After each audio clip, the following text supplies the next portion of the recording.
What's up, guys? It's Kichter. I'm back with my beautiful girlfriend Stitch to tell her about Case File Volume 3. We both read this book, but I made the PowerPoint. I'm so looking forward to this. Yeah. How many slides do you have? 40. Oh my gosh. Case File, what the hell did I just read? Compendium. Major content warning for sexual assault, self-harm, homophobia, abortion. Probably other things. Yeah, but major sexual assault warning. Mm-hmm. Okay, you know this meme? They don't even know I have psychological Ebola right now. Yeah, we'll see if you can fill in the meme once I've finished here. Okay, so the novel starts off with Xie Qingcheng getting out of the hospital after the events of the club. In the previous novel, Yu drugged him and had his way with him to humiliate him after he found out that Xie Qingcheng said that he doesn't think mentally ill people are as valuable as normal people. Sure, that worked well for him. And Xie Qingcheng was Yu's doctor. Yu is mentally ill, so it was a hard blow, and he wanted to get him back for that. With another hard blow. Oh, jeez. Sorry. And more so because, you know, Xie Qingcheng was his doctor and abandoned him, and he doesn't know why, and that really fucked him up. So he's got this weird relationship where he really wants Xie Qingcheng back in his life, but he also hates him. And that's where we are. After Xie Qingcheng had that happen to him, he got a fever after being all you know, and went to the hospital. But Chen Man is there doting on him, which is his police officer friend that Yu fucking hates because he is so jealous. Chen Man is so pathetically in love with him, and Xie Qingcheng has no idea. When Chen Man is being nice to him, he literally thinks, that's peculiar. This poor guy. But he chalks up his weirdness to thinking Chen Man is just surprised that someone like him could have a one-night stand, because that was his excuse for why he was covered in hickeys and rope burns and had to fever from going to the hospital. It was a one-night stand with a woman. So, a woman did this to you? Yeah. Oh my god. Poor Chen Man. He's like, oh my god, he's so straight. What am I gonna do? And he thinks no way could he admit that he had been fucked by a boy 13 years his junior. Nobody knows I've been fucked by a boy 13 years my junior right now. Yes. Him at the hospital in his little party hat. This scene is so awkward, and it ends with Xie Qingcheng telling Chen Man that he's never gonna have a one-night stand again, and he regretted it. And that makes Chen Man happy. Do as I say, not as I do. So now, Xie Qingcheng is disgusted by what happened, but there is this line when he's thinking about their time together. He'd vented the desire he'd always suppressed, a desire he'd almost managed to quash completely in a way that he abhorred. Okay. Now, I need you to know this is not the takeaway. There is this one line, but there is also like 7 other lines about him being like, that was awful. But yes. Xie Qingcheng is someone that suppresses his emotions and his feelings so much. And just getting a hint of a clue that like he does have desire and it's something that he thought he fully quashed. That is a really interesting part of Xie Qingcheng as a character. It's that like all emotions is something that he suppresses, and something that gets on Yu's nerves so much is that he can't seem to break through that cool detached exterior. Yes. That exterior. He got into the interior. Oh god. Anyway, sorry. Yu is very irritated that he can't seem to break past this detached facade that he has. And Xie Qingcheng was drugged with like an aphrodisiac, and that's why this like side of him was able to like come out. So it's just interesting that he was reflecting on it and being like, that's inside me somewhere, I guess. Somewhere under layers and layers of repression. Yeah. Not to make it seem like he's thinking back on that, like, wow, I have that in me. He is very tormented by what happened, and he has to stay up and watch his jellyfish videos and smoke a ton of cigarettes to calm down. This poor man in his little jellyfish videos. Yeah. You know, smoking isn't cool. I'll allow it for one man, though. Yeah. Let Xie Qingcheng have this one nice thing. Literally. You ever grow up and realize your family doesn't like you? Yeah. Well, this is Yu in a nutshell, in this volume at least. Yu is having sad boy hours after all of this, and he goes back home. The audacity of him to have sad boy hours. Yeah. But his mom is there, and she got him dinner, but it's something he is allergic to. Oh my god. Isn't that just the cherry on top? Yeah, this line is so fucking sad. Bomb, Yu fell briefly quiet. This word, one of the first learned by all humans, was a bit clumsy on his tongue. I'm allergic to that kind of seafood. I remember that line too. Mommy issues, doctor issues. Pretty much sums up all the kinds of issues in the world. Okay. Stop! Is sleep paralysis, Steven? That's so funny. Yeah. So, Yu also picked up on the fact that Xie Qingcheng is like suppressing his desire, and he noticed that the veins in his neck shivered hypnotically like a snake demon that had cast off its molted skin to reveal the vulgar desire beneath. Only Meat Bun could use a snake's molted skin in a sexual scenario. Yeah. So Yu picked up on like, oh, this cold, cold guy, there is something in there, and I saw a glimpse of it, and he is obsessed with it. Which does make more sense because he is so fixated, not just on humiliating Xie Qingcheng, but also like finding out the truth behind what he actually feels and what he actually believes. He still isn't fully convinced that Xie Qingcheng isn't hiding something from him still. Yeah. And so he's become totally obsessed with, like, again, cracking through his facade and finding out whatever the truth is underneath. Yeah, why did you leave me all those years ago? Well, because of this, he wakes up so hard. This searing evidence of his own debt of sin. It's kind of got Catholic guilt written all over it, honestly. Except he has the audacity to be confused about it. And it's like, why am I thinking about it? I just did it to humiliate him. He even blocked him on WeChat afterwards. Like some booty-calling fuckboy with no plans of contacting him again. So why dream of him? It wasn't like he was gay. Okay. Now we're just saying things. Then he opens his phone and looks at the photo he took of Xie Qingcheng pinned down. And he is literally so horny. It feels like the wet heat of that image, Xie Qingcheng under him, pinned Yu down, tearing into his masculine instincts. You see, it's actually the straightest, most masculine thing in the world to be a little bit gay. Yeah. A little bit Yeah, gay. exactly. It's just your masculine urges. Exactly. Being so masculine, it even encompasses other men. Yes. Okay. I see. And then he says, it's not like I'm gay for the second time. You know, many of us have gone through this phase. Not quite as strongly, but the denial's the first stage for many people. Me bullying my little brother. Me when someone else bullies my little brother. Well, Yu then sees on Weibo that Xie Qingcheng is getting flamed online for his harsh comment about mentally ill people, because there was the video of it that got broadcasted. And he's like, hey, I actually don't like that all these other people are saying mean things about him. Yeah. He's like, how dare you? Like, I'm allowed to humiliate him and be mean to him, but no one else is allowed to. And Xie Qingcheng ends up getting suspended from the school because there was so much public slander against him. Oh, okay. The school didn't actually want to let him go or be suspended, but it's because it was such like a hot topic.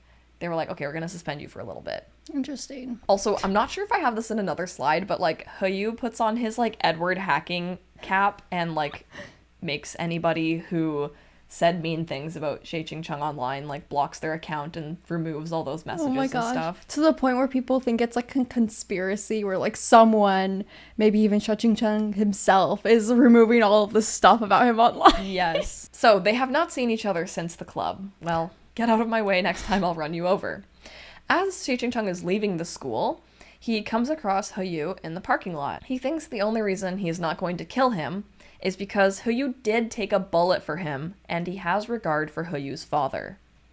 That's the only reason why he's not killing him. I know your dad, so I won't run you over today. Yeah. So he asks him to get out of the way, and when that doesn't work, he says, I'll get in my car and fucking run you over. Oh. And Yu says, go ahead. Do you want me to fasten your seatbelt? Okay, I kind of love him for that. Buckle in.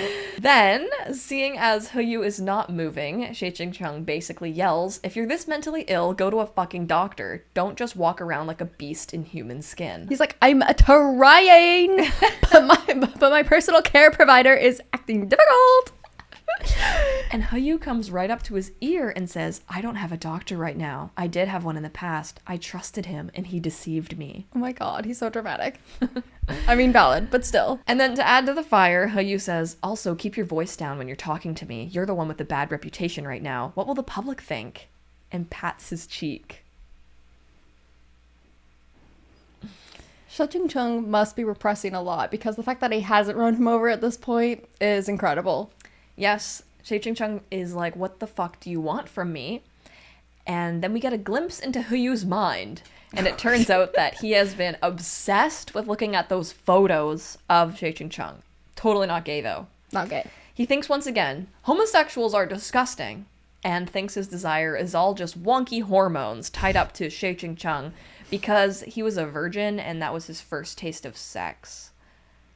Okay, so if you have only ever had sex with a man, you're not gay. Yeah. Got it. You just really like sex. That's how he's figuring it out. Makes sense to me. So Yu says, I heard you were unemployed, so I came here to offer you a job. Oh my god. He's crazy. And then he says, not as my doctor, but the facility that took in Zhang Jicheng can offer you a position if you're interested. Take it as reparations for the time I impulsively violated you back at the club. Okay, so we're doing reparations. That's fine, I guess. In Yu's like twisted little mind, he like actually went and found a legitimate job for him and then says that. He's so funny for that. I know. He thinks that Xie Qingcheng is going to just be like, oh yeah, bygones be bygones. Bye-ba-doo-ba-doo-ba-doo. Yeah. Bygones be bygones. Oh my god. You belong with me, Taylor Swift. How you would love Taylor Swift. And Xie Qingcheng says, did something happen that night? Nothing happened. How you must be like tearing out his hair in anguish. No, Yu says, Xie Qingcheng, do you have Alzheimer's? What? Oh my god. And then Xie Qingcheng says, you're the one who's got fucking Parkinson's. Why does he have Parkinson's? Isn't that the shaky hand disease? We were discussing that. We're like, was he so bad at like having sex with him that he was like shaky? Vibrating. Like, yeah, like that's the way to describe how awful it was. That is quite possibly the sickest burn possible under the circumstances. But or that is just so it could funny. just be like you're out of control. Anyways, I was like, Meat Bun's pulling in the medical talk for this, haha.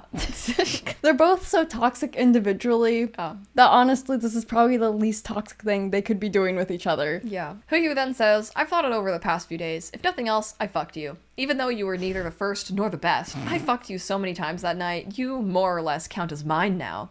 It's only natural for me to take some responsibility. What? Then this is interesting. Xie Qingcheng covers up his feelings here. There's like a flicker in his eyes and Yu catches it. And it's first looks like he wants to fucking kill him, but then another emotion like covers that up. So, okay. I thought that was interesting too. Because like it's like, oh yeah, obviously he should want to fucking kill him. He's so aggravating. But again, we're kind of seeing just how many natural feelings and impulses that he's just used to automatically covering up. He's still not willing to show Yu his truest feelings. Yeah. Even when he's just being an aggravating, annoying prick to him. Mm-hmm.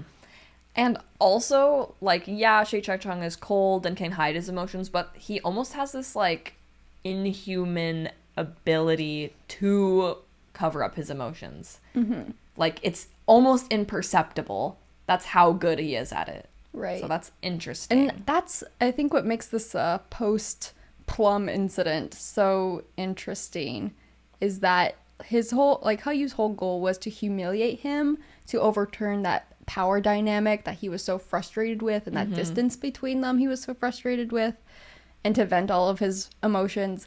But ultimately, it didn't work at all because although he was able to physically do what he wanted, like, emotionally, Xie Qingcheng is still extremely unavailable. Yes. Help me, premature ejaculation man. I'm coming. You're an idiot.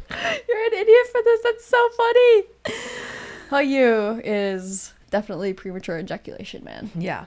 Well, Xie Qingcheng blows back the most savage of replies.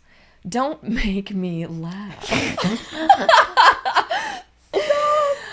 I might have been drunk, but I still remember your performance that night. You've slept with many people. Don't fucking flatter yourself. You think that you're the only person I've slept with? That I don't know better? That I can't tell? Is that it? Just who's the inexperienced one here? You really think you can fool me? Honestly, if I were Hyu, I would tap out and honestly go turn myself in, I don't know, to a mental asylum, the cops. I don't care at this point. Yeah. I would be like, I can't actually face him again. I love that. I love that so much for Xie Qingcheng. It's exactly like what you just said. Every time Hyu thinks he has the upper hand, Xie Qingcheng fucking gets him back so good. Right? Like, as you're reading it, you think, okay, this time Hyu must have, like, gone too far. He must, like, have really just, like, destroyed him, like, completely. It's like, nope. He's still able to, like, retort back and one-up him every single time. Yep. Rooting for him. Then Hyu says, I have slept with people. Loads of them. Xie Qingcheng replies, then you really are a fucking homicidal maniac. Did none of your partners tell you your technique is lethally awful? Oh my god. Like, I'm not, like, this is crazy to me. Like, he's just criticizing Hyu's technique. Yeah, you were just shitty. Yeah. You should feel bad, honestly. Yeah. Not because you didn't have consent, but because you were just so bad. You were bad and you should feel bad about it. But then Hyu says, my technique is bad? I made you come 4 times and you dare to say my technique is bad? 4 times? Yes. Old man Xie Qingcheng? He's gonna fucking be withered up and die. He's dehydrated for weeks. And I even was like, okay, that was a pretty good blow. Like, yeah, Xie Qingcheng was drugged, so Yes, right. that doesn't really mean technically anything. count, but still, embarrassing. But Xie Qingcheng pats Hyu on the cheek. You know perfectly well what happened that night. A dog in heat couldn't have performed worse. Wow. Wow. And he has won the battle once again. I love that for him. This is what keeps me reading. And then Hyu goes on and is like, you need me. What are you going to do? Sit in your shitty hovel and eat instant ramen all day? No one else will take you in. It's like, it's not gonna work, Hyu. He doesn't need you. But then, Gaga apologist. Stop. She really is. Shi Shui suddenly comes out of nowhere and smacks Hyu in the head with a shoe. Classic female maneuver. So this is Xie Qingcheng's sister. And Meat Bun uses this line, Gaga apologist, and she defends her Gaga and is like, the fuck you mean no one will take him in? And is pissed that Hyu is kicking him while he's down because he got suspended, and she does not know what happened between them. So she's just like, why the fuck are you being so mean to him when he was already people being mean to him? This is who you're being mean to. Yeah. My literal Gaga. Yeah. She fully defends Xie Qingcheng, which makes him feel happy. And then she calls Hyu his least favorite word. No. Nutcase. You case of nuts. That could have been the name of the book. Instead of Case File Compendium, it's Case of Nuts. And then he threatens her and says, cuss at me again. Like, say that again, bitch, kind of thing. Which is like, whoa. Right? Because, I mean, Hyu's line before was like, I will reveal my evil persona to everyone but Xu Shui. Yeah. Well, Xie Qingcheng says, even if she curses you 100 times, what exactly can you do to her with me here? What can you do to her, Hyu? Why don't you fucking try me? If I don't kill you today, I'll take your surname. He's so hot. And I was like, okay, you had to make it weirdly gay in the end, though. You know, you're kind of encouraging him at this point. It's kind of making me feel like Meat Bun put that in there intentionally because he's going to take his surname eventually. It's like foreshadowing. Subtle foreshadowing.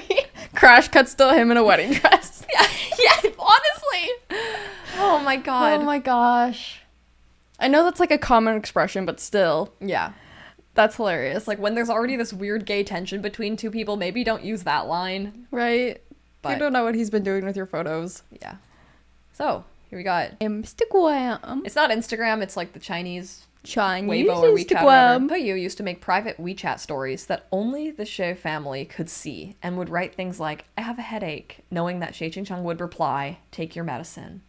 And then he would reply, I'm fine, and feel instantly better afterwards. He's so pathetic on such a fundamental level that it really balances out his more unhinged aspects. Like, who's out there doing that? Yeah. That's like what you do when you're 14 years old and you have a crush, Mm-hmm. and you're like making like vague Facebook statuses. Yes. Knowing that your crush will reply if you say, I'm in pain, and your crush is a doctor. Okay, here we go. World's best hackers. Edward. Top 5 hackers. Edward. It's Edward. Casual reminder that Yu is one of the top 5 internationally ranked hackers, and the only reason he isn't number 1 is because he never commits crimes with his hacking. I'm like, why isn't he committing crimes? If I were Yu, I'd be committing some, like, you know, virtual crimes, really, you know? He just hacks for the fun of it, and that includes making anyone who is posting rude things about Xie Qingcheng on the internet's computer break. He just explodes their computer. Yeah. He just ignites the bomb inside everyone's computers. Someone online noticed this was happening and made a tweet that was like, isn't Xie Qingcheng gay? Maybe his little hubby is doing this for him. Yu's like, I am not the little hubby. I'm the biggest hubby around. I'm so big and strong. And Yu's like, I'm not his little hubby. As he's actively getting rid of his enemies online. Yeah. I love that. He's so ridiculous. He's so full of contradictions. Ugh. Isn't it romantic? Yu then reminisces on the moment he had Xie Qingcheng pinned to the bed and how their wrists had rubbed against each other when their fingers interlocked and both of their tattoos had touched, as if to bind their hands tightly together so they could never let go. But that's a little bit gay, Yu. But then he's like, ew, gay, and tries not to think about it. Oh my god. It's too late. You thought about your fingers intertwining. It's too You're late. gay. It's too late. Eating oysters can boost up sexual performance and increase the chance of pregnancy. Oh my god. Xie Qingcheng. Pregnant. Not exactly. Yu has a roommate that is a playboy, and he bangs 3 girls a day and says he's going to have to eat oysters to recover from coming so much. Just what you want. A guy with oyster breath. Oh! I did not know this oyster cum thing existed, so I had to look up an infographic. I'm glad you found one. It seems to be pretty widespread. And he says, oh my god, I nearly broke my hips. I'm like, what is up with his roommates? Are all college boys like this? And so Yu has another roommate that's like a nerd, and he says, why are you humble bragging? I have not heard that word since like 2012. I know. This novel was written a couple years ago. The internet meme culture, yeah, like... It's a shock. Yeah. But then Yu interrupts their conversation and asks, have you ever tried sleeping with a man? Things not to say with roommates you're not really close with, who are also men. And he says, no, I'm totally straight, and a totally straight man would never sleep with another man. Interesting. And then Yu says, then have you ever heard of a totally straight man dreaming of having sex with another man? Oh my god. These are questions you Ask confide online. only to Google. Yeah. And he says, no, never, that's definitely gay. The call is coming from inside the house. And Yu is mad, and it's like, well, this guy didn't lose his virginity with a man, so it's different. What does he know? Oh, okay. So he's still hung up on it's because it was my first time. Like, is he about to take the am I gay test online? It's not gonna like the results. Unfortunately, he keeps waking up with the evidence of his extreme excitement of wanting to taste that again with Xie Qingcheng. But he says it was because he imprinted on him. Like a baby duck? Yes. What the hell, Yu? And now he's not taking cold showers anymore when he wakes up this way. He is violently bringing himself to release while looking at the photos of Xie Qingcheng. I have a visual for that in my head. And that's crazy.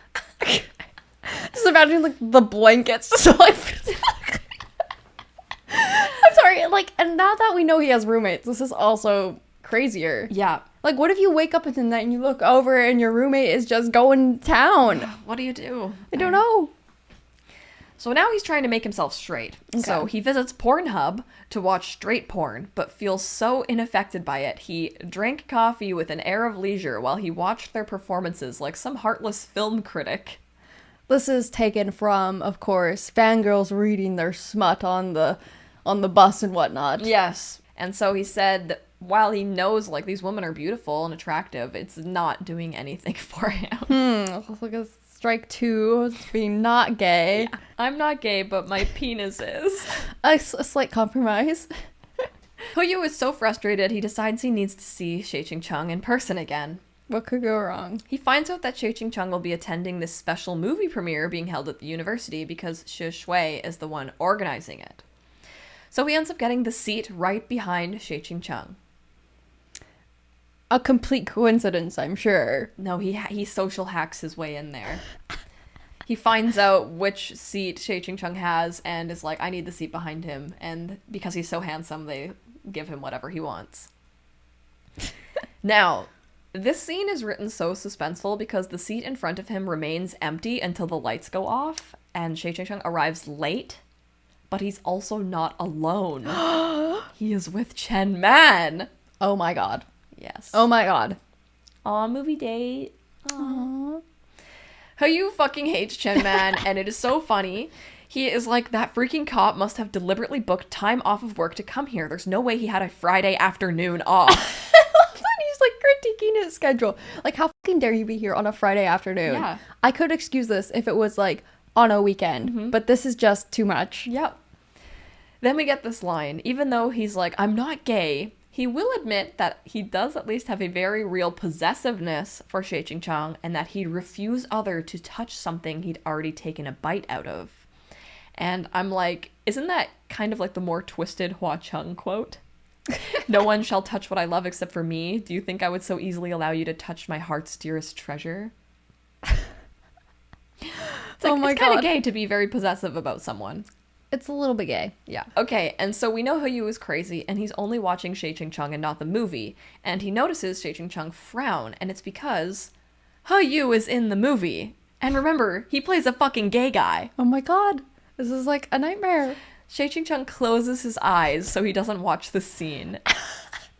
Me during scary movies. Yes. But then he falls asleep, which is relatable. He's such an old man. He is. We say about a man like so young. In this scene though too, it's like Hoyu does notice that his like cheeks look sunken in, and he kind of has a 5 o'clock shadow, and like it looks like he's not really in the best health. Even though, yeah, it's a little bit of like Chuaning disease of like, I'm so old, and he's like a really fucking hot guy in his like early 30s, I think.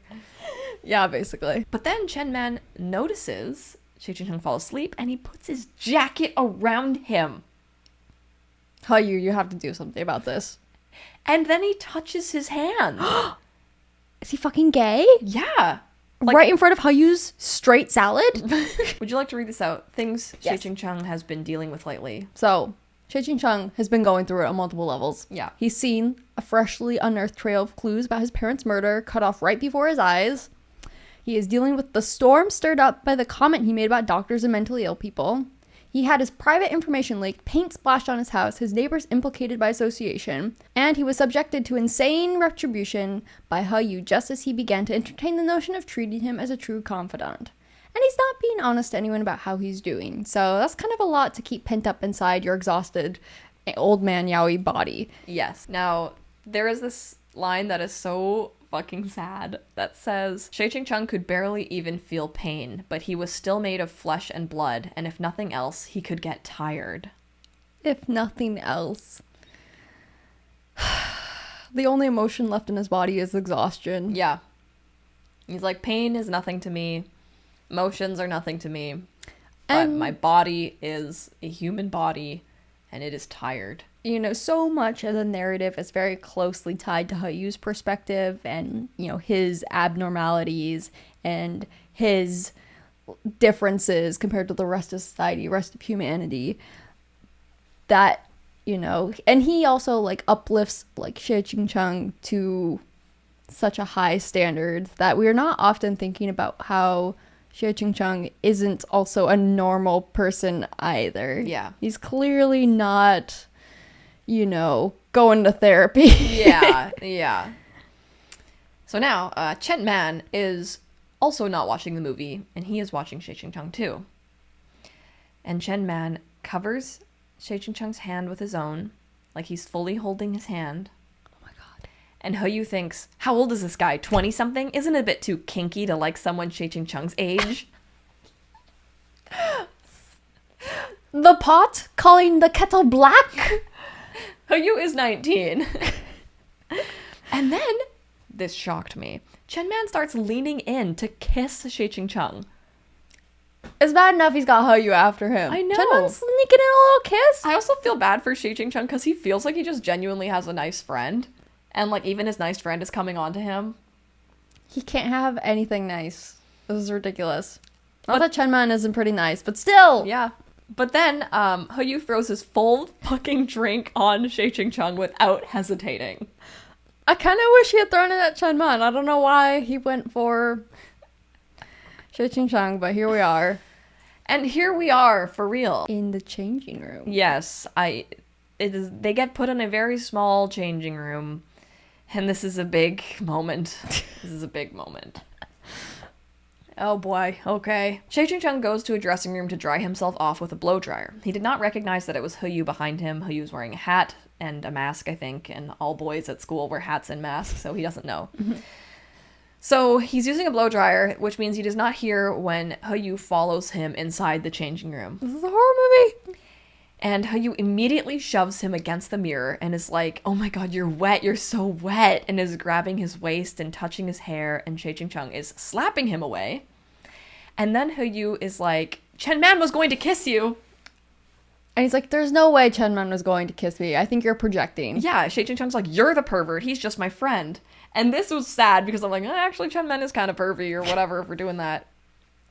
And through all this insanity, Heo says this line, Chen Man is nothing like me. He's sunny and warm, clever and obedient. So you like him, don't you?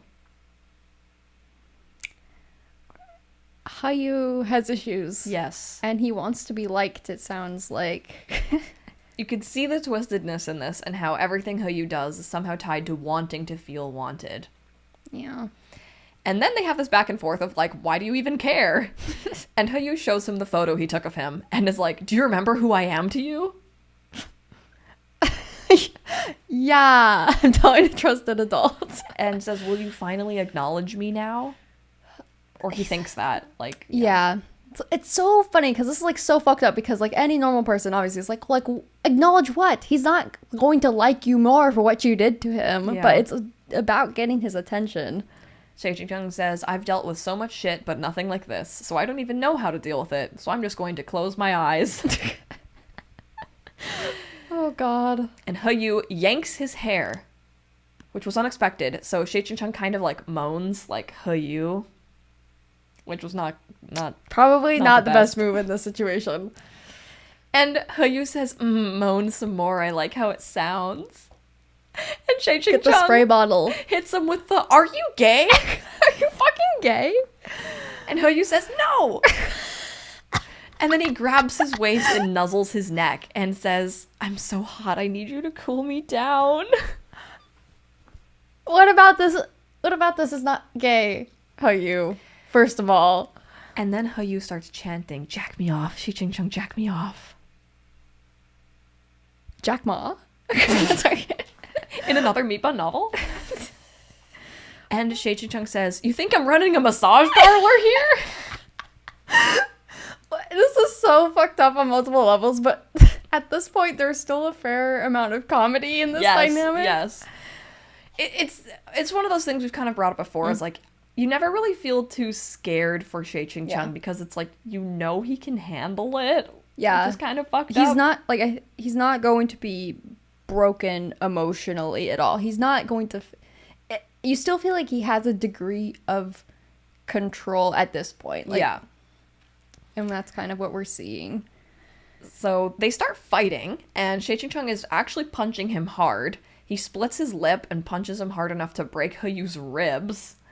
But Heo is, like, messed up, and he's like, yeah, attention, and moves in to kiss him. But interestingly here, Xie Qingcheng is seeing Heo doing this as his sickness acting up.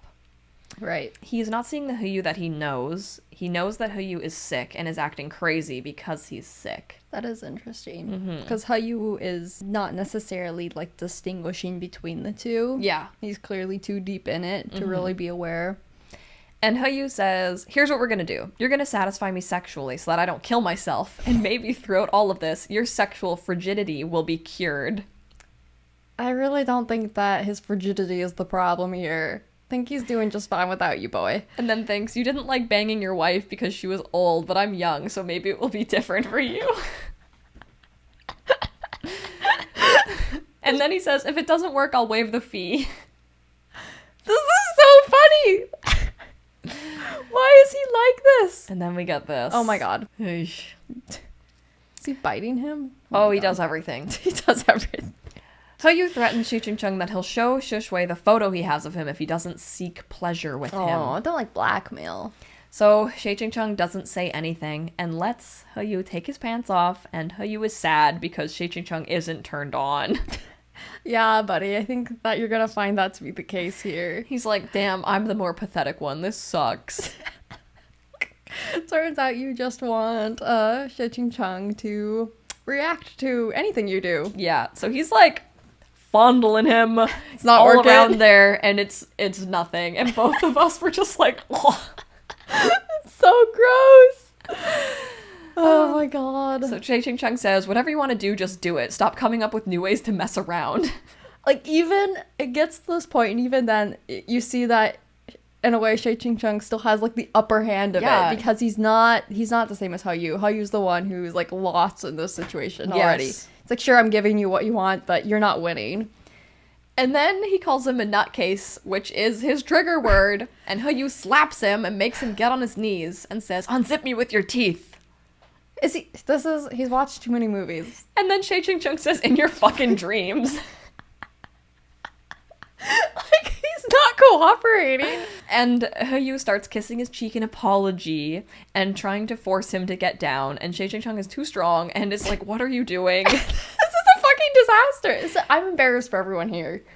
And Yu ends up flipping them over and is like, fine, I'm gonna make you feel more pleasure than your wife did. And he gets some hand cream and prepares him, which is at least more than the let me in of last time. He's overcoming. He's adapting. The biggest takeaway here, though, is that Xie Qingcheng is agreeing to let this happen. Like, Yes. it's within Xie Qingcheng's power to stop this. I do believe he could have beaten up Yu and run out of the change room, but it's in his power to be like, I'm just gonna let this happen because it is less emotionally stressful to have Yu calm down than to deal with Yu afterwards. When I first read the scene, like, I really thought that Xie Qingcheng was only thinking about like the blackmail element of it. Like, he's just doing this, that Yu like doesn't share the photo, and that I did not like. But it turns out that isn't the case, and we do kind of see more of Xie Qingcheng's actual thinking after this scene, and how that was never really like the primary factor. Yeah, he's weighing things in such like a detached, objective way where it's like his own body is just a tool that he has and isn't really a part of him. Yeah, which is like really fucked up. But it just shows how not focused he is on his own well-being. Yeah. And then when he's finally going to do it, Yu says, okay, I'm gonna fuck you now. Thanks for the heads up. And Xie Qingcheng says, you don't need to give me a fucking play-by-play. And like, unbothered king. Just, yeah, once again reminds you Yu never has the upper hand. Even while he is doing this to Xie Qingcheng, he still somehow has the upper hand. So Yu has his way with him, and he's kind of role-playing as if he's his doctor. Like, he is Xie Qingcheng's doctor. Oh my god. I'm sure you can psychoanalyze that. After a bit, he asks Xie Qingcheng to ride him, and when he refuses, he says, how am I going to treat your illness if you're so disobedient? This is just the most insane kink. It explains a lot. I wonder if that's gonna like reappear later on, or if this is just a one-time thing. Xie Qingcheng doesn't say anything, and Yu says, it's already like this between us. We won't ever be able to settle the score, but I'd like it for you to feel good too. Interesting. Yu is all over the place, honestly. Yeah, he doesn't even know what he wants. But this is interesting because the first time, at least, it was very clear that he was being a lot more violent and aggressive and just wanting to humiliate him, but Yeah. now it's more like he got caught up in his own pleasure and desire, Yes. and of course he wants Xie Qingcheng to be a participant in that himself. Then this part sucks. This is sad. Kind of fucked up. Weird shit. Huyu is gonna finish, and Xie Qingcheng says, "Not inside," and well, he doesn't listen. And then he says, "It feels like I'm gonna get you pregnant." And he's so affectionate with him, and it feels like their relationship has changed, and that this was a big moment for him. And this scene sucked because it's like the one thing that Xie Qingcheng was actually like grossed out by. Like he was like, okay, I feel like I can handle all of this, but like that's gross. That's an ick. That was Yeah. his personal line that he really actually did not want crossed. yeah, And of course, so that sucked. yeah. And clearly Hayu's having a good time with Yeah. that, but that was unfortunate. This scene is so long, and he comes for like a whole fucking page. Literally, I had to like flip back and double check because like just the lines about like it is actively occurring, the motion of the I don't know, the confetti in effect of him finishing inside him. It's 2 pages at least. It's just happening. I'm like, are we still talking about this? Mipan. Mipan. Time is slowing down. This is crazy. In the end, he gets Xie Qingcheng dressed and kisses him and nuzzles him, and then gets a phone call interrupting him, and that was the only thing stopping him from going for another round. Oh my god. Yeah. A baby bird. Aw, how nice. Xie Qingcheng then has to watch Huyu go back on stage and accept an award while he thinks about what he just did to him.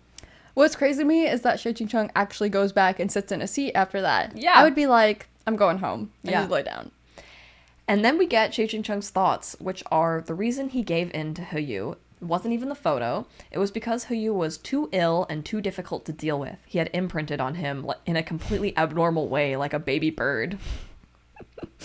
This is baby bird behavior.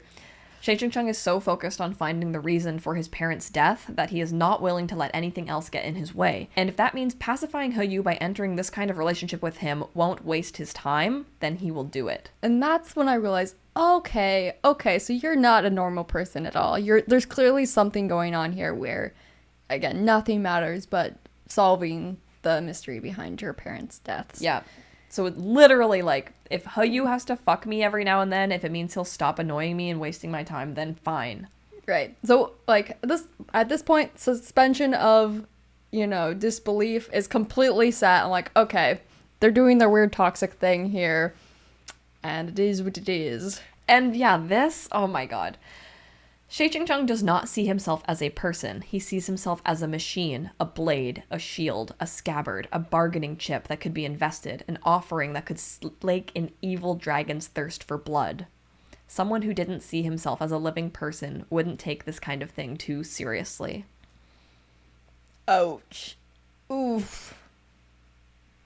Yeah. Oh, so you just don't see yourself as a person. Okay. Okay. That makes sense. That's so sad, though. Yeah. Oh, it makes me love him so much, though. Yeah. It's like you just want someone to actually be nice to him and take care of him and whatnot.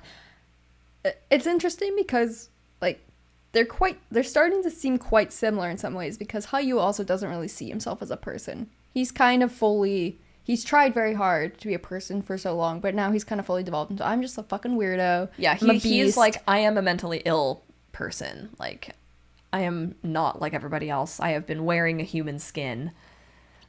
Oh. Gross. Gross. It's because they're both robots, actually. Meat bun. Meat bun. We could have had robots. After this, Huyu still considers himself super straight. Throwing the book across the room. Spotty. Spotty. Right after this incident, the same day, Huyu goes to Xie Qingcheng's place and finds that Chen Man is there, and Xie Qingcheng is showering. This basically sends him into a conniption. Xie Qingcheng comes out of the shower and is like, what do you want? It's like, don't you remember the beautiful day we just had? Huyu is like, you're mine now. You literally agreed to it. So, like, you have to act like it. It's fucking crazy. And Xie Qingcheng is like, I didn't agree to shit. I agreed to doing stuff in bed. Outside of the bedroom, you don't matter. Again, Yu has completely lost the situation. Then Xie Qingcheng is like, also the fact that you're chasing after me makes you seem very inexperienced. I'm kind of gay. And this hurts Yu's feelings, so he's like, I'm not here for that. I'm here for... because I'm sick. I'm sick and you need to treat me. Oh my god. Stop. And honestly, this does break my heart because Yu is sick. And it's so twisted. Xie Qingcheng doesn't seem to be traumatized by what happened, and it's just sad that Yu just wants his doctor back. All of this is because he just wants his doctor back. Like, it does make you wonder, like, how normal Yu could have been about things if somehow, like, I mean, it's weird because he still hates him, and he's very upset about what Xie Qingcheng said and everything in the video, but also he's like, I just want you to be my doctor again. It's like, yeah. Doctor malpractice here? Like, come on. But this makes Xie Qingcheng furious, and he grabs Yu's face and is like, I'm not a doctor anymore. If you're sick, it has nothing to do with me. And if you die, you can let me know in one of my dreams. Maybe I'll light a stick of incense for you. And then he pats Yu on the cheek. And Yu bites his finger. And it bleeds. And he says, you taste sweet. Oh my god. Oh my god.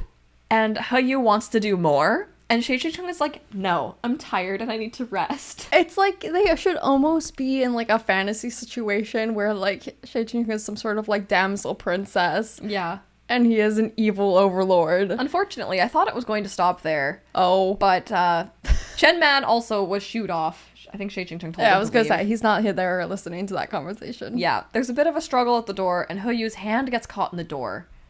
And then he goes full psycho. He gets really calm, and then he takes the hand that started bleeding, and he puts it on his chest and says, I heard your words in that video. I felt your deception firsthand. No one has ever truly loved me. And then he pushes him through the door, and he starts kissing him. And Yu's mind says that when he was a kid, Xie Qingcheng fulfilled the care he never felt as a child. Well, now he would fill in for the love he never received. I feel like you could speed run all of Freud's psychology through a reading of Case File. Yeah. Chapter 67. He's gay. Well, they do it again. They do it right there. Oh, okay. Yeah. And afterwards, Xie Qingcheng is like, you're so fucking gay.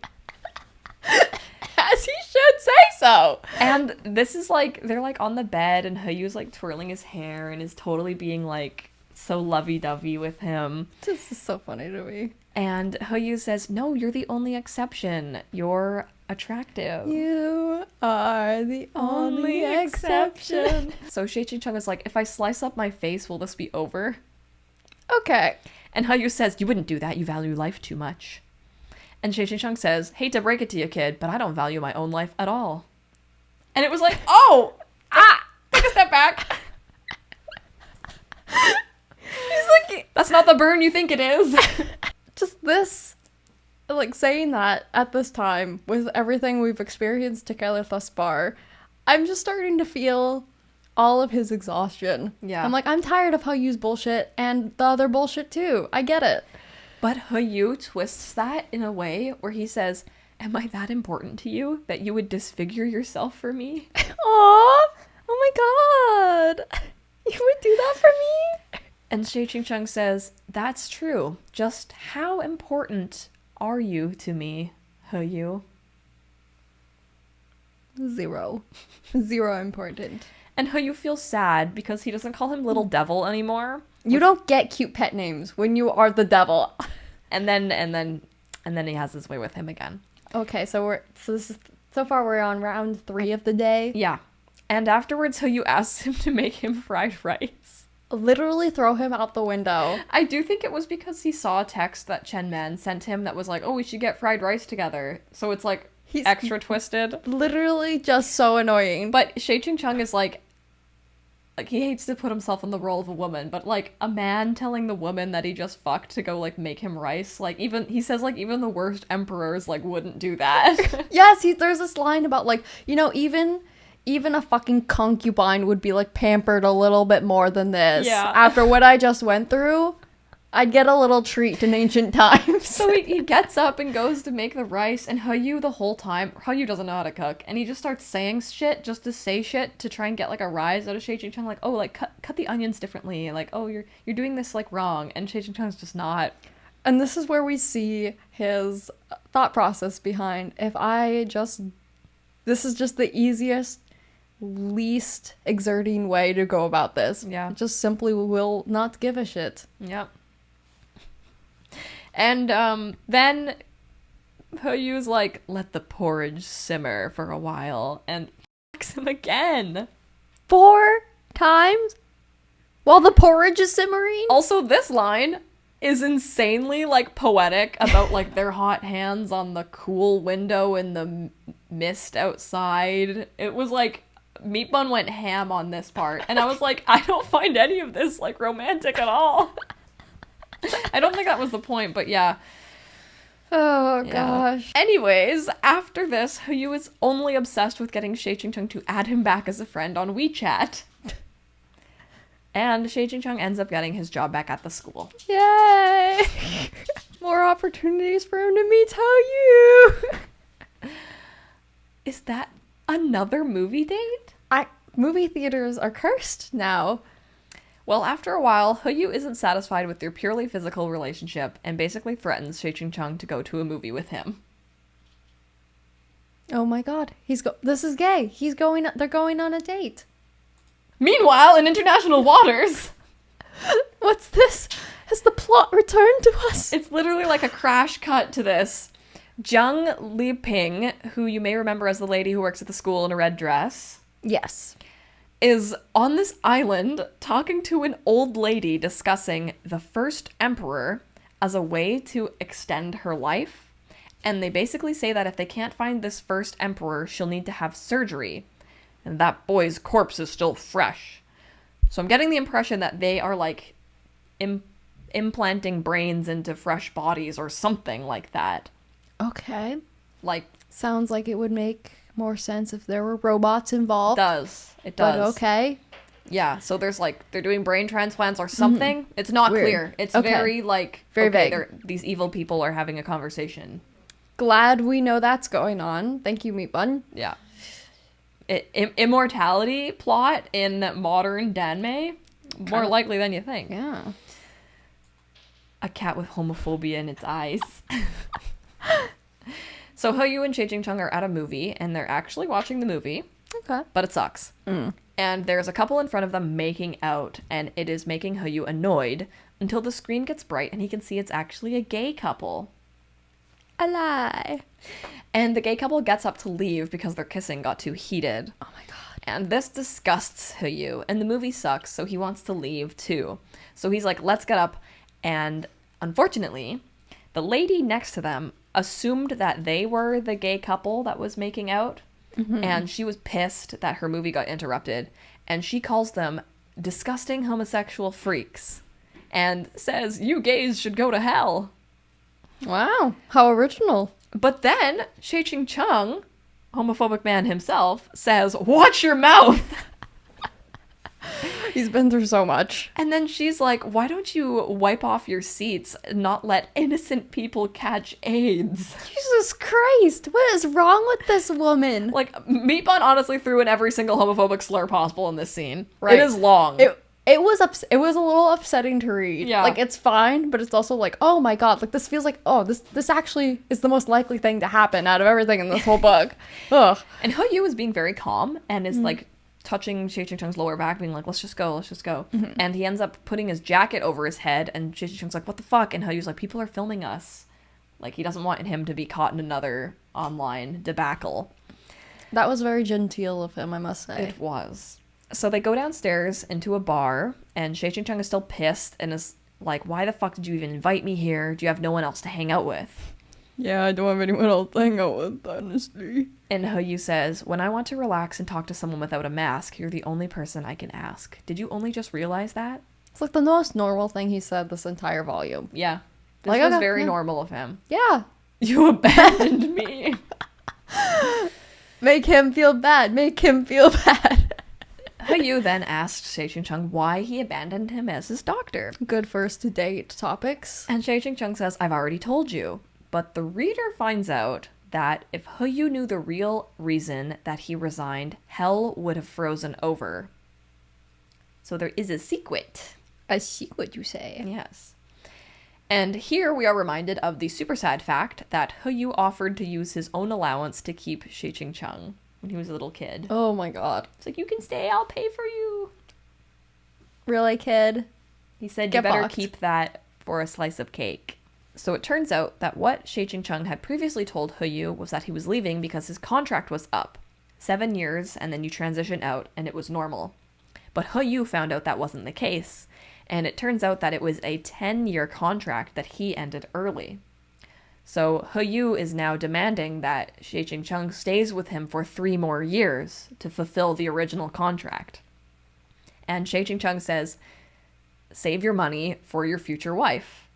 Which reminds of him of when he said, save your money for a piece of cake. I have a feeling that Yu's not going to take that super well. Yes, Yu says, fine then, I'm going to really embarrass you then. And kisses him in public in the bar. God. While there are people watching. Which doesn't sound like a big deal with all things considered, but it is like the first time anything has happened in public. Yeah, and Xie Qingcheng isn't like a gay guy, so he's suddenly being kissed by a dude in public, and it's like, oh my god. So it'd be a lot less stressful if he was not so homophobic. Yeah. Everyone in the bar, though, is very open-minded. It's like, woo, yeah. Oh my god! But then Yu says, Ally. I'll fuck you right here if you don't agree. Hello? Excuse you? He's like, remember, I'm crazy, I could do it. Yeah. And he's like, I know. Anyway, here's Wonderwall. Oh. Then in a turn of events no one was expecting, Yu goes to the bar stage and grabs the guitar and starts playing it.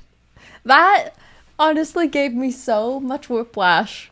And it was an English song, so it very well could have been Wonderwall. Stop! And this is all because he has decided that now, whatever he wants, he is just going to seize it directly for himself. And if someone refuses, he will demand it.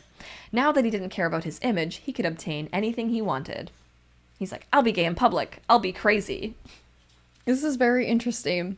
At this point, I started to think about, like, there's the novel Picture of Dorian Gray by Oscar Wilde. And I have to wonder if Meat Bun read that or some translation of that, because this kind of descent into, like, secretly being, like, evil or corrupt or bad with, like, some sort of beautiful innocent facade, and then that facade slowly dropping as you just become more and more unhinged. This is very much from that story as well. So Xie Qingcheng says if he said yes to being Yu's doctor again, he would be losing both his mind and body to Yu. So he's like, you can have my body, whatever, but you cannot have my mind. I love that for him. Yeah. So it turned out Xie Qingcheng was actually better at manipulating Yu than the other way around. And this makes Yu so sad that he gets mega sick. Because he won't be his doctor again. Oh my goodness. And there is this aside about a time Yu learned about a boy that had a rare disease that makes your bones grow abnormally. And it was so rare that he didn't know someone else across the world had the same disease and could have empathized with him. And after they both had died, both of their skeletons were displayed together. And Xie Qingcheng had said to Yu, when he was a little kid, perhaps there was someone else out there suffering the same disease as you, so don't lose to them. They might be striving their hardest to live. Oh. Yeah. That's an example of how much Xie Qingcheng was able to help Yu and, like, give him reasons to keep fighting and living and stuff like that. So when you look at it from the perspective of, like, Yu just wants somebody that, like, cared for him and wanted him to live like that in his life, it's, like, so sad. Like, he just wants to be happy again. It's twisted in this very romantic sexual fantasy-ness, but deep down it's like he wants to feel good. Yeah. But now he's feeling really bad, and he's has bloodlust, so he wants to see blood. He wants to kill people, but instead of killing people, he starts hurting himself. So he starts carving the tattoo that got all messed up on his wrist. Oh my goodness. He starts carving it into his wrist, so he spells out nothing, which is the beginning of the poem about the sea change and the transformation. it's nothing of him that doth fade, but doth suffer a sea change into something rich and strange, which is basically like talking about a transformation. Like, you never know, you're gonna change, could be something good. There'll be a lot to carve. He just carves nothing, and then he fucking falls off the second story of their house. Oh my gosh. Yeah. Yikes. Oh, so sad. Doors. This door makes me so sad. Then we get some flashbacks to Yu when he was a kid with Xie Qingcheng as his doctor again, and these make me so sad because it was so clear that he loved him so much. And we get a flashback for when he was 14 and Xie Qingcheng was leaving him. And the door to his room is just so sad because Yu always knew he could open the door and see Xie Qingcheng in there, and he would give him a cool look.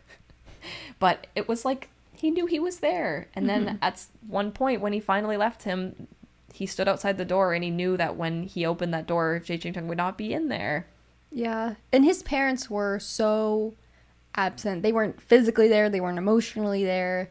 They really only cared about his younger brother and neglected him. So just having someone physically present and invested in his well-being, it must have just been so formative, clearly. And Yu said that he would always dream, no matter where he was vacationing in the world, like living the best life ever, he would always dream that he was back in his house, standing outside Xie Qingcheng's door, and would knock, and he would be there. And it makes me as sad as the scene in Toy Story when Jessie's owner forgot her behind the bed and gave her away. Stop! When she loved me. Stop it. Stop. You're gonna make me cry. Stop it. That song makes me cry. I know. Are we both crying about Toy Story right now? What the fuck? Stop. Like, just watch that music video and think of them. That's what Meatbun would have wanted.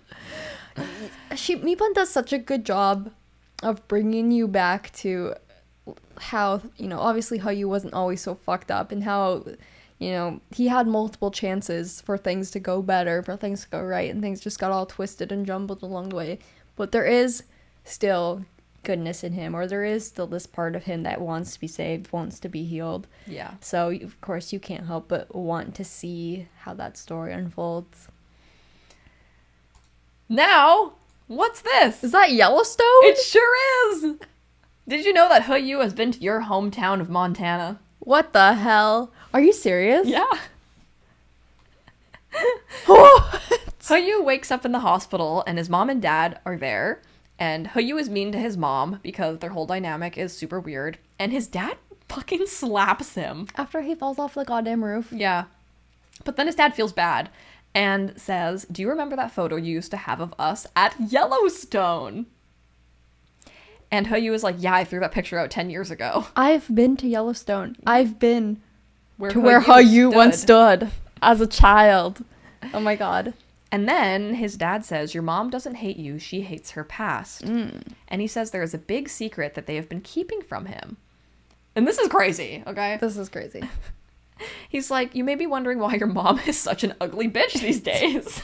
That was crazy to me. It's like, by the like, because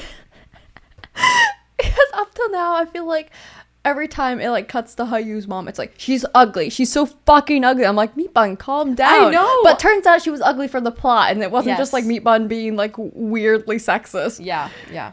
Well, turns out they work in biochemicals. Oh my god. And she was infected with a virus while pregnant with him. Oh my god. But the treatment that would have helped her would have killed the baby, and she decided not to undergo it. She was adamant. She was so afraid that she would be sleeping and be murmuring, like, "You guys are going to come for my baby." Like, and his dad was like, "You should get the abortion," because he cared about his wife's life. But she was like, "No, you can't take my baby. I love my baby so much." Oh. Yeah. And she even named him Yu, as in to give, like a gift from the heavens, because she was so excited to have him. So they ended up giving her a drug called RN13, and this is a cell regenerative drug. Now, Yu goes, "That doesn't exist." And Yu's dad says, "Yes, it does. Anyways." Which honestly is how you have to roll with the plot of this novel. Honestly, that's fucking crazy. Like, That is so funny. And so this is the same drug that the people from the international waters, if you remember, they were like talking about that. So it involves this immortality plot thing that I've decided is a thing. Okay. Now, there is the first emperor that they were also discussing, but that was a digital recreation of a human where they tested the drug. He doesn't actually exist. But the international waters woman made it sound like he is real and they're looking for him. So it's like, are they looking for the data, or is there something more to that we don't really know yet? I don't Very know. interesting. So the drug RN13 they gave her basically made her have a weird imbalance in her body, and it made her really ugly. Fuck! So she resembles a greedy, fleshy spider. Which is Meatbun goes so hard with the descriptions. That's such a gross description. Oh my gosh. And like, again, something that they talk about too is how, like, Yu's mother did used to be really pretty, and she had pretty privilege, and she was used to things, you know, going her way and everything because people treated her well because of her looks. And then she no longer had that going for her, and that was really hard for her. Yeah. So she had to bank off of respect by making her own company and being a powerful businesswoman kind of thing. So the reason why she is mean to Yu now is because she can't handle the past and misses her old self, and Yu reminds her of that. So it's fucked up, but you kind of get it. But also, whoopsie doopsie, RN13 is the primary cause of psychological Ebola. Fuck. Yeah. So they gave their son psychological Ebola. Okay. But she was infected with a crazy drug, so Yeah. that's kind of crazy for Yu to, like, learn, right? Yeah. But turns out Yu didn't throw out the Yellowstone photo, and he actually is down to repair his relationship with his mom. Okay, so things I feel like are looking up a little bit. Like, that's not the sign of a crazy madman who's out to kill everybody around him. Yeah. It's good. Anthony. Who the hell's Anthony? So after this crazy self-harm moment, Yu gets a new doctor, and he puts him, the doctor puts him in a little hypnosis thing and says, think of something that makes you happy. And Yu says, nothing makes me happy. And then he says, okay, think of, like, something that you wish would happen. And so he pictures Xie Qingcheng as his doctor, and he calms down, but then his vision turns back to Xie Qingcheng leaving him. And Anthony's like, okay, right now, like, whatever you're thinking of, that's, like, your problem. You need to stop thinking of that. Oh my god. This is so convenient, but also very illuminating for all of us, for Yu especially. Yeah, so 10 out of 10 doctor, and Yu doesn't really like him, and is just kind of seeing him so that'll make his mom happy. If Anthony was a little more handsome, we could have a completely different story. Let's go. But then there is this moment where we are in the car with Anthony, and he's looking at a photo of Xie Qingcheng, and he, like, locks his phone, and his, like, eyes are, like, reflected on the phone of where, like, Xie Qingcheng's eyes were. And he's on the phone with Duan, who I know is in the novel, but I can't remember where. He's wait. He was in the tower. He was in the tower during the whole school incident with the library and everything. So he's like the head of the evil organization. Okay. So I think. Yeah. So there's something very interconnected going on here. But we know that Yu's mom is involved in the same organization, so it's kind of like she knew a guy. Yeah, I guess maybe. I don't know. I will have you know, nothing is explained as of yet. I think these are just, like, tidbits to lead you on to a big reveal later or something. Yeah. Anyways, back to this scene. Man. Yu is now no longer sick, and he actually decides he's going to forget about Xie Qingcheng now. Wow, this is like he's turned over a new leaf. He's ready to try to be normal again. He's like, I want to be mentally well. Okay. I'm just going to be mentally well. Which is so funny. I feel like that's so realistic. It's just like, no, wait, hold on. Actually, I'm fine good. now. I'm good now. I'm good. I'm fine. I've decided. I had a moment, but I'm good now. I'm actually cured. I'm cured. I just had to go to the doctor one time. Yeah. Any doctor. It was good. So he takes up an offer his mom gave him to work on a movie production. And he goes all the way out to this movie production, and guess who is also working on it? Xie fucking Qingcheng. Yes, because the movie is about like working professionals, and so they have like a psychiatrist on call, and also they fucking have cops on call. So Chen Man is there too. None of them are doing their actual jobs at any point in the books. But then, Yu finds out that Chen Man is from a super wealthy family, and him and Yu had actually met as kids once, just wealthy family things. Mm-hmm. And it makes him even more jealous that Xie Qingcheng has Chen Man in his life, because he's like, oh, Chen Man actually can afford to buy him nice things and like could take care of him. Like, this is garbage. I love that because it's like turns out he's like the perfect K-drama love interest. He is, yeah. It's like, damn it, I thought I at least had money on him. Mm-hmm. Shit. Yu then asks for his room to be put next to Xie Qingcheng's, and he moves everything inside his room so that his bed would be pressed against the wall, which is where Xie Qingcheng's room would be. That's fucking weird. And He's then, so weird for that. And then also he saw Xie Qingcheng was smoking, and he goes downstairs to a vending machine and buys the pack of smokes that like Xie Qingcheng was smoking and smokes one. And he hates cigarette smoke and everything, so he's he's forgetting Xie Qingcheng. He's just pushing his bed up against his and it's fine. Smoking a cigarette. He's totally forgotten him.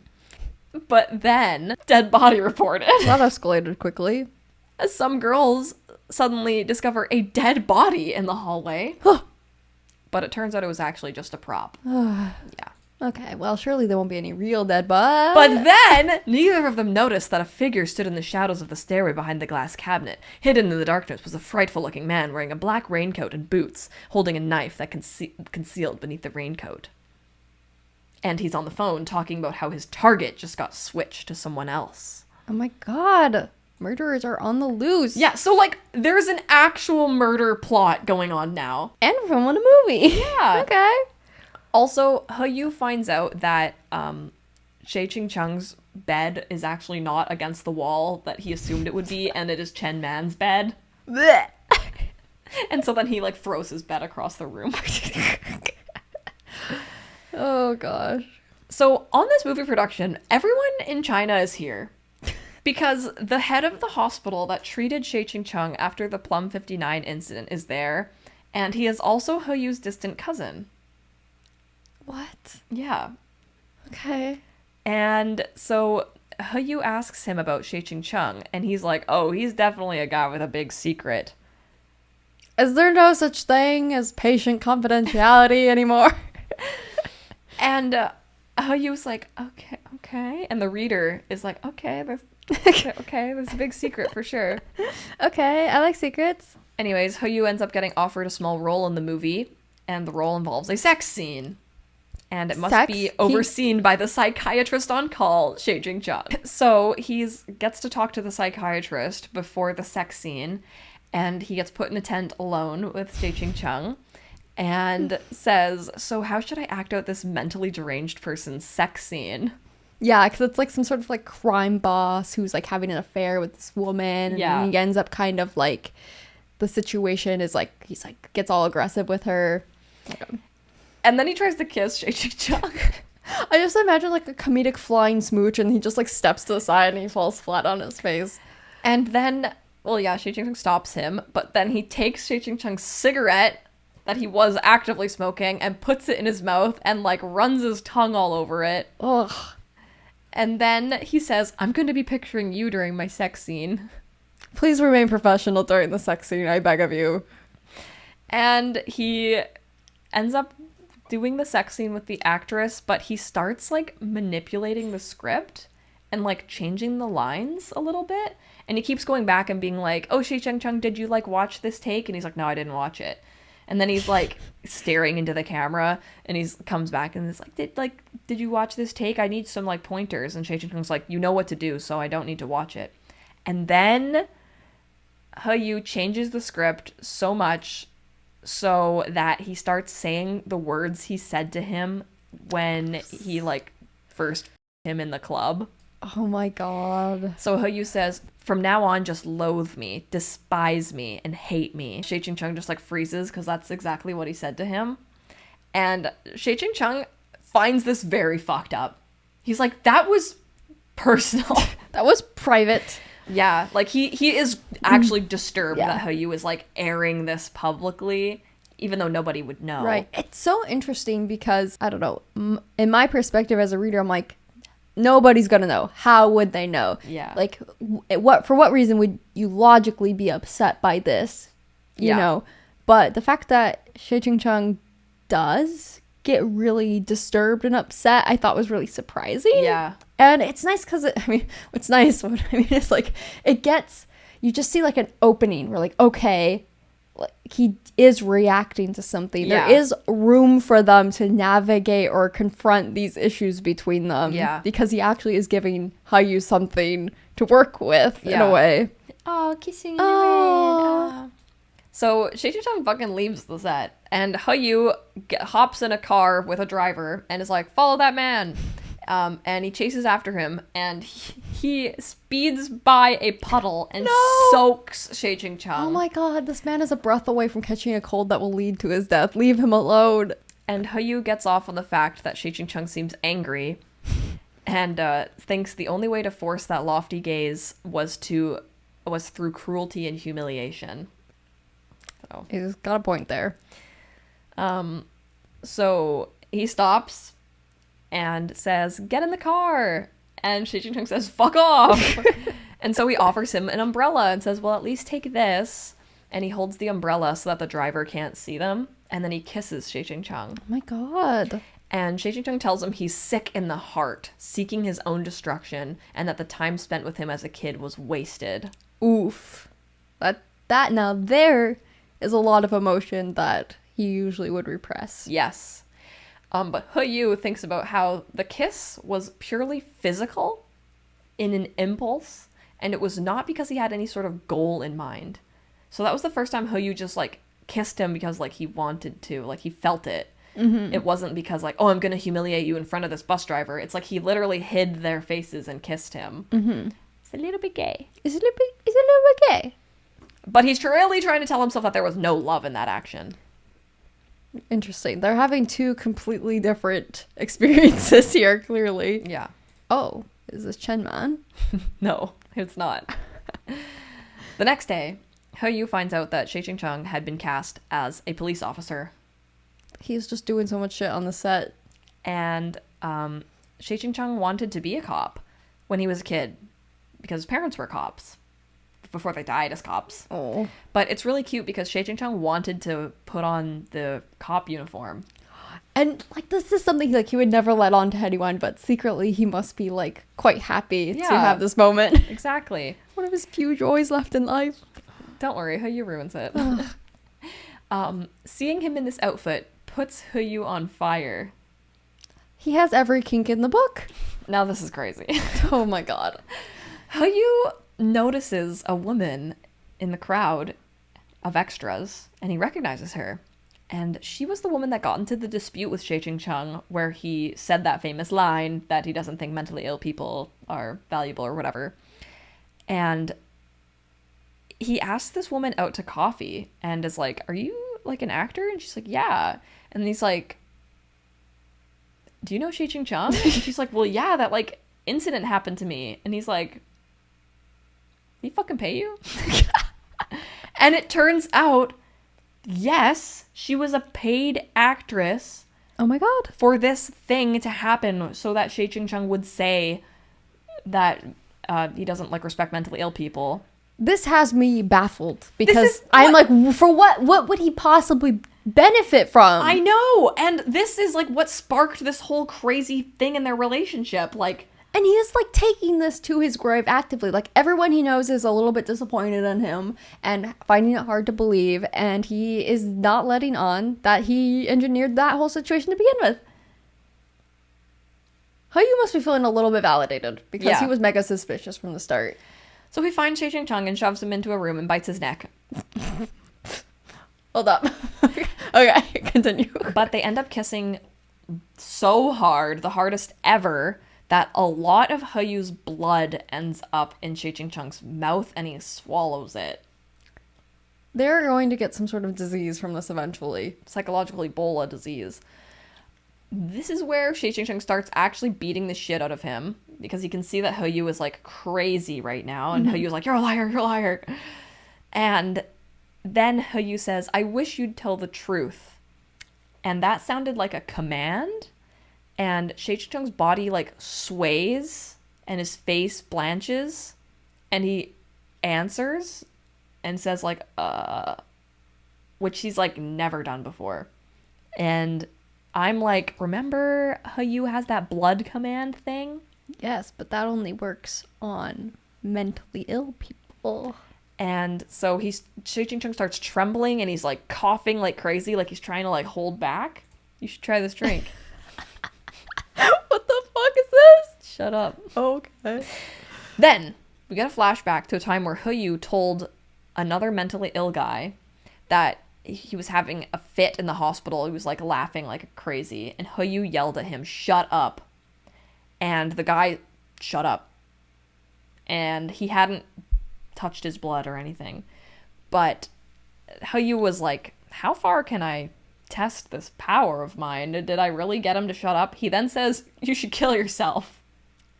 I'm glad we really went from 0 to 100 with that, He Yu. And then the guy starts trying to like break his own neck or something. Okay, I had a horses throwing up moment with that, okay? Because you can't choke yourself to death, but you can break your own neck. He wasn't trying to break his own neck. He was trying to strangle himself to death, which is impossible to do under normal circumstances, because you could crush your own windpipe. You can pass out. No, you could physically break your windpipe.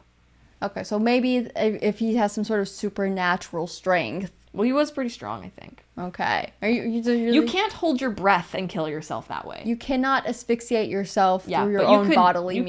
You could break your neck. Yes, that's fair, I suppose. So anyways, He Yu was like the Death Note or something. What the hell? So it turns out if a mentally ill person can even smell his blood, he can control them.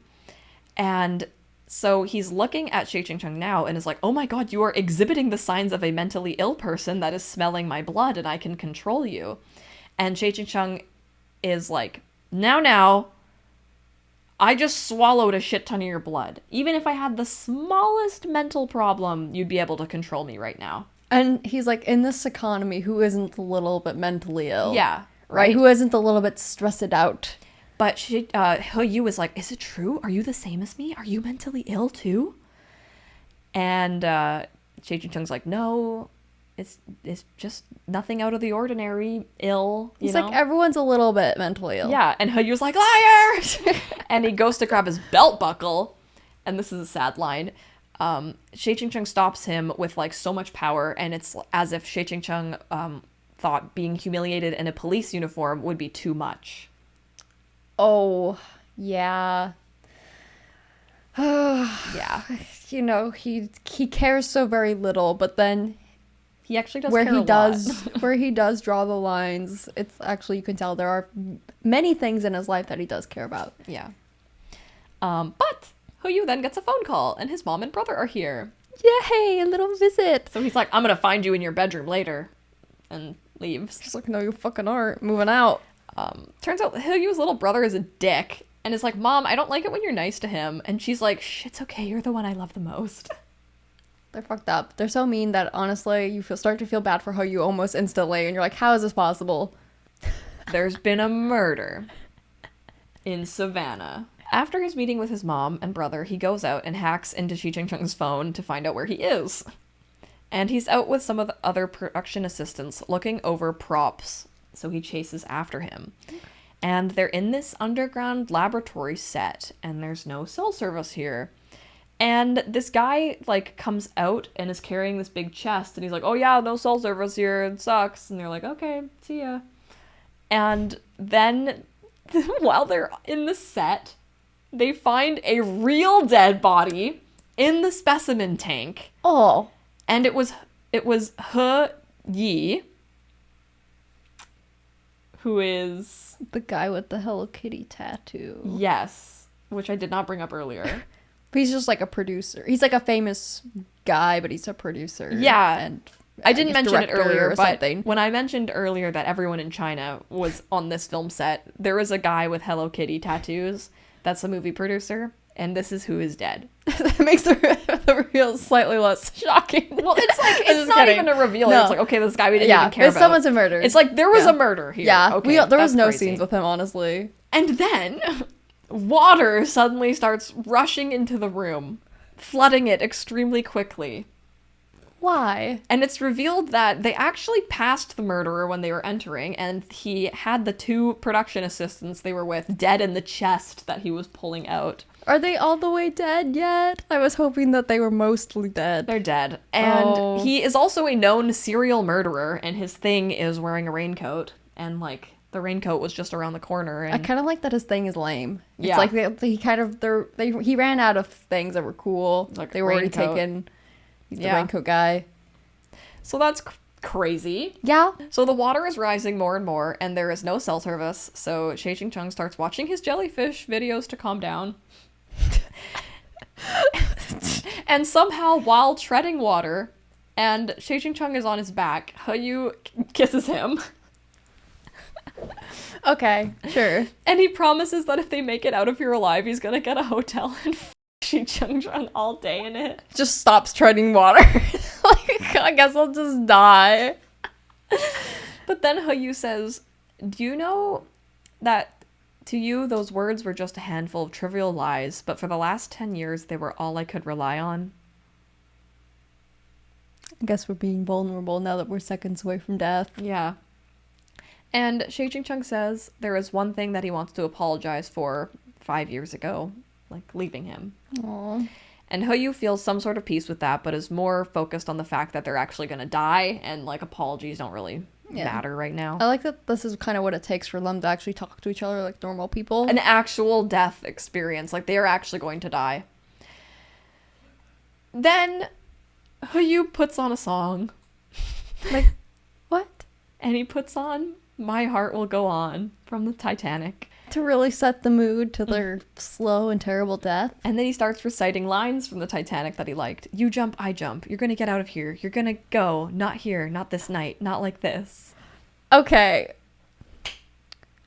Why do I feel like this isn't so much Yu as Meat Butt? I'm really liking the movie. And so they both are like, yeah, we're gonna die. Do we like write notes to our loved ones? And they decide not to. So they just put their phones in this plastic thing that's floating with them. And they just float on their backs. And Yu takes his hand, Xie Qingcheng's hand. Oh, nice. And he isn't sure if Xie Qingcheng squeezes back or if it's his own hand trembling. And then Xie Qingcheng says, if truth is the last thing I can restore to you, if this truth can find you some final relief, I'll tell you. Tell him what? And it ends! No! And it ends. We have to wait a whole volume to find out the truth? And then there's a tiny mini theater about Yu being a puppy dragon at a pet store that no one wants to buy, and then Xie Qingcheng buys him. Oh, good. I'm glad we got that going for us. So, like, This is just a massive twist. and this is also where, because we read this, the original fan translation, and this was where the fan translation ended. So everything after this for us is new. Yep. So I'm very excited for the next novel. Truly. Oh my god. And there's like so many more novels after this. Like it's long as Arha, I think. Like Oh it's my longer God. than TGCF. I We're just- on book 3. We're on book 3. I just can't imagine there be anything else that could possibly happen to them. I know it feels like the story's so contained, but also there's the murder and the Right? immortality But I'm like, thing. I'm like, that has nothing to do with them though, Yeah. right? Well, their relationship is not good. So It's like I can't even imagine it getting better. So like, I'm Yeah. like, wait, wrap this shit up. yeah, right. Anyways, I'm excited for the journey. I'm excited to see I'm what happens really next. excited to see what happens next because this story just keeps me on my toes.